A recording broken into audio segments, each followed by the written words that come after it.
Join us for a first review of the VW ID.4. Let's go.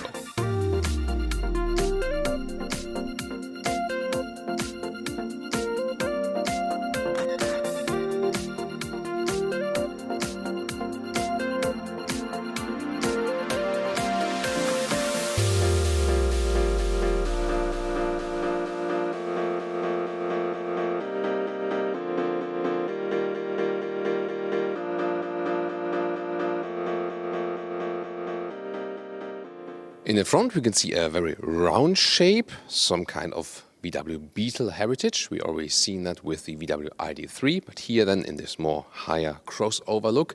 In the lower part, this grille structure, and this is also a real opening then for some cooling. Some cooling is still needed, not too much of course, therefore here everything is closed. Then a nice light signature that goes all the way from left to right. Headlamps start with LED as standard. Option you can get the matrix LED, they call it IQ light here, that's their lighting brand. And the logo here with the new retro look, and that's how the turning indicator looks like in the higher LED trim version. The length is at 4.58 meters, 15 foot or 180 inches. And now you can still take your guesses from which side I will enter the stage. Ta-da! Today it's from the front. Wheels come from 18 to 21 inch. This is here the highest trim level. First, it says for this first edition, the first launch models, and this is the so-called first max, so the highest trim then. So these are the 21-inch wheels also, so the biggest ones available. You see here crossover cladding, but very well integrated with the rest of the paint. The paint is honey yellow, but we'll also have a blue car. You've maybe already seen it in the intro. Soon more to that as well. Here the side profile, once again, as told you, this rather van-shaped style with the short hood in the front. Then we have a contrasting silver in the top part here. In the rear we can see these three-dimensional tail lamps, and they come then with an elaborate LED function when you pick the matrix LED, and the light strip that goes all the way over the vehicle again with the retro logo. So rather a normal hatch style, but with a little bit more shape right here, and then there's a big crossover cladding contrast in the lower part. That's maybe a little bit too big for my taste. And in the LED higher trim version, you can see here the rear tail lamps also feature these cascading turning indicators. And here we also have a second car for you. First of all, this color here is dusk blue, a very beautiful blue. Comes close to a Thomas blue, we call it right here in our channel. And you can see this car does not feature everything, so it's always good to show you a less spec model.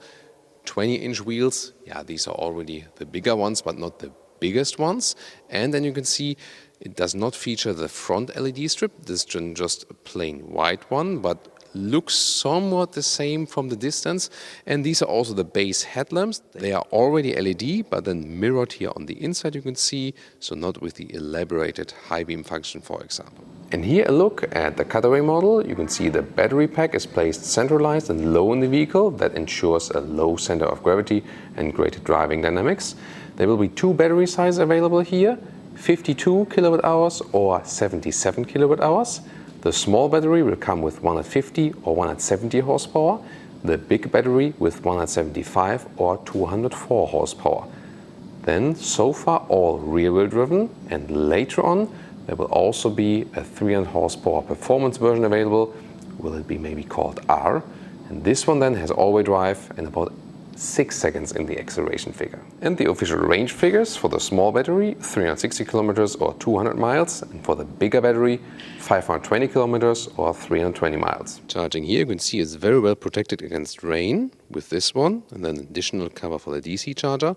So AC charging, 7.2 kilowatt for the small battery and 11 kilowatt for the big battery, and DC charging, 100 kilowatt max for the small battery and 125 kilowatt for the big battery.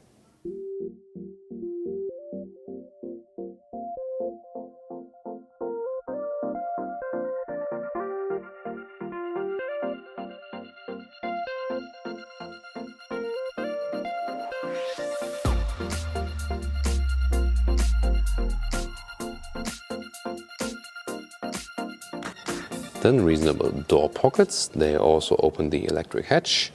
Here now there's one interior styling right here. the dark one. There's also a bright one available. Soft touch here on the top dash. Then the steering wheel with capacitive buttons, left side for cruise control. They're like in 2 steps basically, that you can use them for 1 or 10 kilometer steps. Right side then to control something of these instruments and also for the volume. Some more comments to that. Then the seats.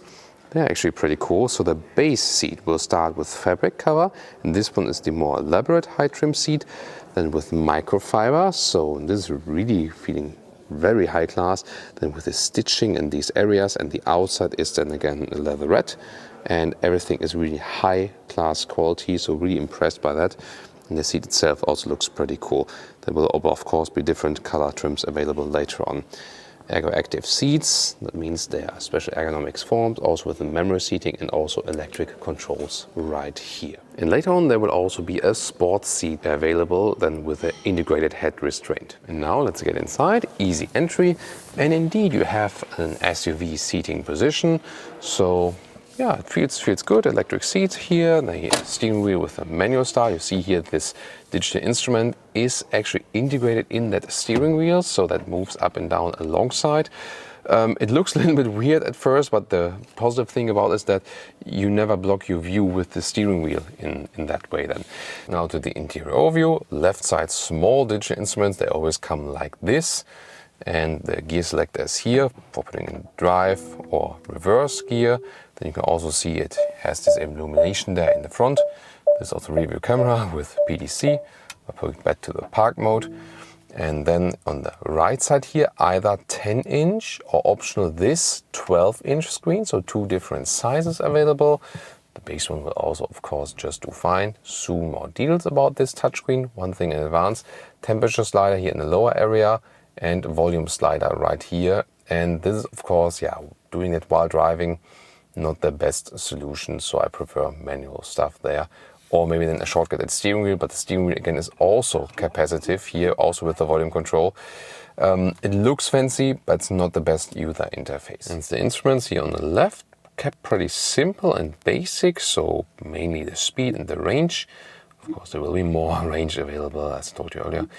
This one not properly charged, and here assistance system, for example, you can go a bit bigger or smaller, and on the right side there would then be the GPS input appearing. And the head-up display, it would appear bigger to the human eye than it does here look on camera, with the speed and the loud speed, but also some GPS information there on, for example, and it also has an augmented reality function that you can see, for example, some arrows on the road. Here the driving modes, once again, this will then be especially relevant for the dynamic chassis control. We have the sports mode with more throttle input, yes, but then also the suspension will get stiffer if you have the DCC. And CarPlay integration, Android Auto is of course also available. Here this one also wireless, but I usually connect it with a cable, and then it has a very good integration right there. And the sound system here sounds quite nice. I think, yeah, it's an awesome song, you should get it. And I think because the speakers are, put way outside, and you have this van style atmosphere that might also serve for the good resonance here. Very nice. And this vehicle also features some bright features here, for example, white inserts at the inside of the doors, white steering wheel, and also the steering column. That looks nice as a nice contrast. However, this one then not equipped with the panoramic roof. There you can also see how it looks like without it. And here in this vehicle we can also see the ambient lighting a little bit better. And the rear compartment, you do have hardpack at the inside of the doors in the rear. That could be better here in this segment above, definitely, but nice seating position here. The bench falls a little bit backwards, but so far it makes a good impression. However, I'm more a fan of upright benches. However, what they did here is when you have the falling bench, then you ensure a little bit more headroom. It gets close with 1.86 or 6'1", but still plenty of space, and the look from here to the panoramic roof is really, really cool. And as for the trunk, electric tailgate is an option or included in the higher trims. A lot of space right here, very good square dimensions. There's some more space underneath for a charging cable, even more space underneath then. So yeah, that's pretty cool. When I put a standard backpack in here, you can see it very well also fits from the height. And the measures here, the length is 95 centimeters. The width in the lower part about a meter, a little bit more than in this part. And now to the conclusion for today, the VW ID.4. First of all, the exterior with this round styling and the Beetle heritage. It looks a little bit vanish from the side profile, which has to do with this electric building platform because there's a very short hood. However, still with this crossover look for sure. And the building form, when you sit on the inside, really rather feels like an SUV. And talking about the inside, you feel that is, definitely a step up if you compare it to the ID.3. So a little bit more premium. It's also a segment above that. Really nice with these microfiber seats definitely, but also the base fabric seats will just do fine. And they're really more consistent, especially if you compare it to the Skoda Enyaq. They used a lot of animal skin materials. Here Volkswagen is really consistent in their choices as for the seats, happened to the ID.3 and here also to the ID.4. They want to be more sustainable on the interior and of course as a whole, also producing this car once again CO2 neutral with CO2 savings in production and also then evening out, for example, with planting trees later on. So a very good approach. They really want to be more consistent in this topic now after all. Steering wheel materials will also be updated. Told you earlier about that. Then you also have a lot of space on the interior. This is also a thing which this platform here is really supplying very well. And prices between 37 and 60,000 euros. So entry version of this vehicle will actually be quite attractive as for the pricing. And this is probably also one of the most important things about this vehicle. It will be a very competitive, compact or mid-size SUV, depending on your perspective, and won't have so much competition yet. Of course, more is yet to come, and there's also the Tesla Model Y, for example. But I'm really sure that this one will be one of the heavy hitters EV SUVs on the market. What are the disadvantages? Capacitive buttons on the steering wheel, didn't like them too much, also with driving the ID.3. Software in the infotainment system, I also would expect a little bit more as for that. So these are the two downsides of this vehicle to me. Other than that, it looks like a very, very promising concept after all. So thanks so much for tuning in today. Also tune into the Skoda Enyaq episode and also to our recent Tesla episodes, for example. See you there or see you next time.